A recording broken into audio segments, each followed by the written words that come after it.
Chers élèves, bienvenue dans ce cours du 27 mars 2020 et qui est destiné aux premières CIB de l'école de commerce MST Tenman. Dans ce cours, nous allons travailler les tris et les filtres. Pour ceci, vous avez reçu deux documents. Le premier, il s'appelle tri et filtre et le deuxième, il s'appelle tri et filtre base de données. Dans le fichier Word, vous avez les consignes. Ouvrons tout de suite ce document et dans le fichier Excel, on a les opérations à réaliser. Ouvrons-le aussi tout de suite. Dans la première partie de l'exercice, il nous montre comment on peut réaliser des tris. Je reviens sur le fichier Excel dans lequel je vais cliquer sur le menu Données. Ici, j'ai un sous-groupe qui s'appelle Trier et filtrer. Nous allons nous occuper dans un premier temps pour les tris et ensuite pour les filtres qui se trouvent ici. Une différence très importante dans les tris et les filtres est que quand on trie les données, le numéro des enregistrements, c'est-à-dire le numéro des lignes qui sont dans notre tableau Excel, reste le même. Or, quand nous allons filtrer, nous allons sélectionner, si vous voulez, une partie des données pour les faire afficher. Regardons ceci tout de suite en exemple. Pour pouvoir utiliser les tris, prenons un exemple précis.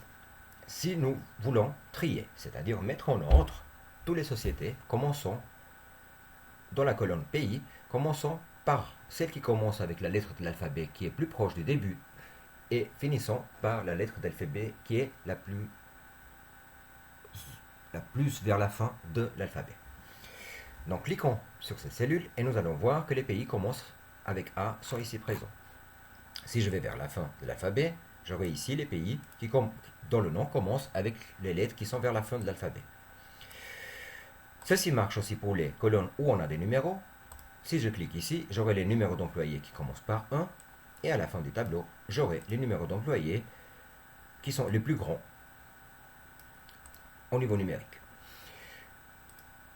Ceci concerne donc ce petit bouton qui est les filtres, les tris décroissants. Maintenant, si nous utilisons un peu plus bas, nous avons les tris décroissants.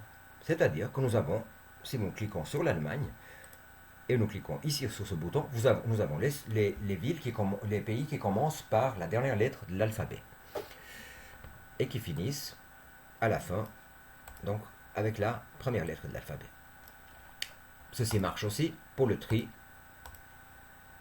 décroissant sur les colonnes où on a des numéros. Donc nous avons ici le numéro d'employé le plus élevé par rapport à la fin du tableau, le numéro de l'employé le moins élevé. Commençons directement, maintenant que nous avons compris les tris, à réaliser notre exercice. Je vais venir dans ma consigne qui se trouve dans Word et je vais commencer à réaliser l'exercice.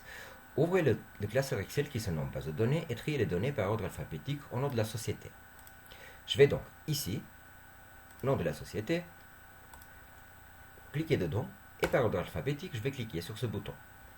Je vais ensuite répondre à ma question qui est quel est le nom de la société qui apparaît dans la cellule A100. Je vous rappelle que dans Excel, vous pouvez directement marquer la cellule A100. Le nom de la société est Bondel Pierre et Fils. Je vais copier ceci et je vais le coller comme réponse que je vais mettre en rouge. Trier les données par ordre alphabétique du nom de la société puis par les dates de commande. Alors maintenant, choisir donc le nom de la société par ordre alphabétique, puis la date de commande. Si je clique sur le A, ici, il va bien sûr me mettre la société qui commence avec le A. Si je clique maintenant sur le numéro de commande, regardez bien ce qui va se passer avec la société. Il va bien sûr me mettre la commande la moins élevée ici, mais il va aussi me changer le nom de la société. Or, c'est pas ce que je veux.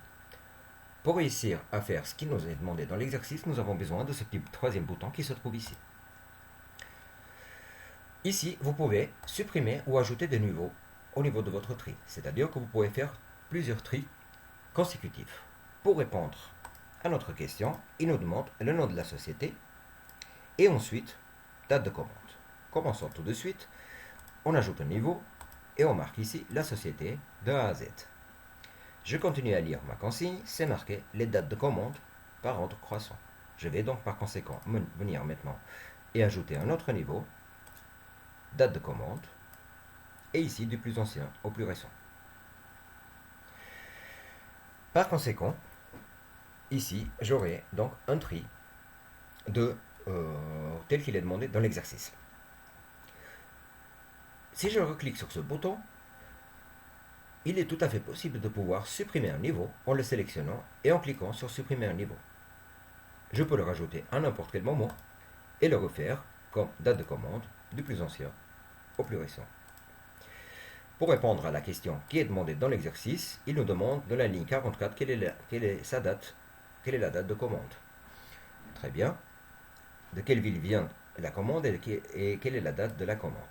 Nous allons donc venir dans l'exercice, nous allons chercher le numéro 44 et nous voyons qu'il s'agit du Royaume-Uni et que la date de la commande s'est déroulée le 15 du 4 2006. Complétons donc par la suite les données. Royaume-Uni, et si je relis, c'est le 15 du 4 2006. Le 15 du 4 2006. Je sélectionne pour pouvoir mettre un tout petit peu plus grand. Voilà, chers élèves, ici, je vous laisserai terminer tout seul les tris. Dans la prochaine vidéo, on va pouvoir utiliser les filtres.